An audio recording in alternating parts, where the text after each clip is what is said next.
మీ car EMI కట్టలేకపోతున్నారా? మీ car EMI మేము కడతాం. ఈ నెంబర్కి కాల్ చేయండి. ఆమె పేరు ప్రియ. వయసు 20 ఏళ్లు. కొంతవరకు చదువుకున్న, ఇంట్లో ఆర్థిక పరిస్థితి అంతంత మాత్రమే ఉండడంతో ఓ చోట పనికి కుదిరింది. పైసా పోగేసి తండ్రికిచ్చేది. అలా ఆమె జీవితం సంతోషంగానే సాగుతూ వస్తోంది. ఇంకోటి, మంగళవారం ప్రియ బర్త్డే. తన తల్లిదండ్రుల సమక్షంలో పుట్టినరోజు వేడుకలు జరుపుకోవాలని ఎంతో ఆశపడింది. డ్యూటీ ముగించుకుని ఇంటికి వెళ్లాలనే ప్రయత్నంలో ఉంది. అంతే, ఓ ఊహించని ప్రమాదం ప్రియను ప్రాణాలతో లేకుండా చేసింది. ఏం జరిగిందో తెలియకుండానే ఆ అమ్మాయి మంటల్లో కాలి సజీవ దహనమైపోయింది. ఆమెను కాపాడేందుకు శతవిధాల ప్రయత్నం చేసినా ఫలితం లేకుండా పోయింది. కూతురి చావు వార్త ఆ యువతి తల్లిదండ్రుల చెవిన పట్టంతో అయ్యో దేవుడా అంటూ గుండెలు పగిలేలాగా రోధించారు. ఇంతకు ప్రియ ఎలా చనిపోయింది, అసలేం జరిగింది తెలుసుకుందాం పదండి.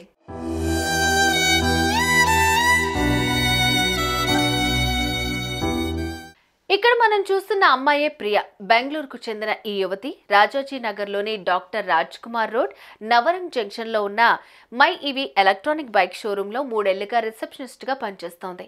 ఇంట్లో తల్లిదండ్రులకు ఎంతో కొంత ఆసరా అవ్వాలనే ఉద్దేశంతో ఉద్యోగంలో చేరింది. నెల వచ్చిన జీతం అంతా తన తండ్రికి ఇచ్చేది.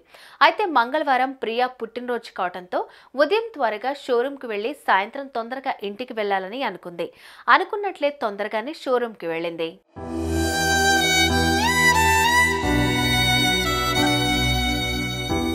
ఇక పని ముగించుకుని ఇంటికి వెళ్లాలనే ప్రయత్నం ఉంది. అంతే, షోరూంలో ఉన్నట్టుండే ఎలక్ట్రిక్ బైక్ బ్యాటరీలో షార్ట్ సర్క్యూట్ జరిగి మంటలు వ్యాపించాయి. చూస్తుండగానే పెద్ద ఎత్తున ఎగిసిపడ్డాయి. అందులో ఉన్న 20 నుంచి 25 బైకులు ఒకదాని తర్వాత ఒకటి పేలిపోవడంతో షోరూం అంతా మంటలతో నిండిపోయింది. దీంతో సిబ్బంది అప్రమత్తమై బయటకు పరుగులు తీశారు. కానీ ప్రియా మాత్రం ఆ మంటల్లో చిక్కుకుపోయింది. సిబ్బంది ఆ యువతిని రక్షించాలని శతవిధాల ప్రయత్నం చేసినా చివరికి ఫలితం లేకుండా పోయి ఆ అమ్మాయి మంటల్లో సజీవ దహనమైంది.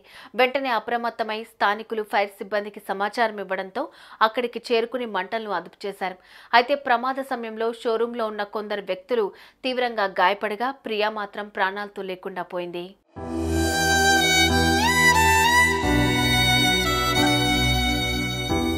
ఇక కూతురి మరణ వార్త తెలుసుకున్న ప్రియా తల్లిదండ్రులు గుండెలు పగిలేలాగా ఏడ్చారు. అయితే ప్రియా పుట్టినరోజు కావడంతో ఆమె తండ్రి కూతురికి కొన్న డ్రెస్ పట్టుకుని ఘటనా స్థలానికి వచ్చి వెక్కి ఏడ్చాడు. అతడు ఏడుస్తున్న తీరును చూసిన స్థానికులు సైతం కన్నీటి పర్యంతమయ్యారు. పుట్టినరోజు నాడే ప్రియా మరణించడంతో ఆమె కుటుంబ సభ్యులు శోక సంద్రంలో మునిగిపోయారు.